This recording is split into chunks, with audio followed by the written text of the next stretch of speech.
C'est désormais officiel, l'élection présidentielle n'aura pas lieu le 25 février prochain. J'ai signé le décret abrogeant le décret 2023-2283 du 29 novembre 2023 portant convocation du corps électoral. À quelques heures de l'ouverture de la campagne, sans en prononcer clairement le mot, le président sénégalais a annoncé le report du scrutin ce samedi.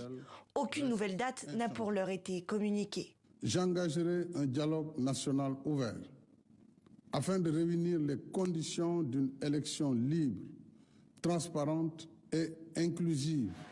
Dans les rues de Dakar, la nouvelle ne fait pas l'unanimité. Beaucoup reprochent au parti au pouvoir de jouer la montre, de peur de perdre la présidentielle. Du point de vue constitutionnel, cela veut dire du point de vue juridique, vraiment, je ne vois pas un argument qui puisse plaider ou justifier une telle décision. S'il le reporte, il ne peut pas le reporter éternellement. Tôt ou tard, il va falloir qu'on vote. La rumeur enflait pourtant depuis plusieurs jours. Dès mercredi notamment, et l'approbation par l'Assemblée nationale de la formation d'une commission d'enquête sur le processus électoral.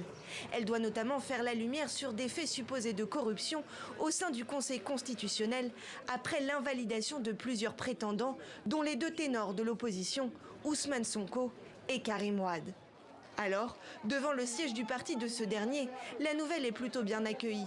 Le PDS avait en effet demandé le report de l'élection. Tant que c'est un dialogue qui va aussi dans le sens d'améliorer le processus électoral, nous sommes preneurs. Il faut que très rapidement que l'élection présidentielle se tienne, disons dans des délais raisonnables. Apprécié ou contesté, ce report suscite de vives réactions au Sénégal. C'est la première fois dans l'histoire du pays qu'une élection présidentielle au suffrage universel direct est repoussée.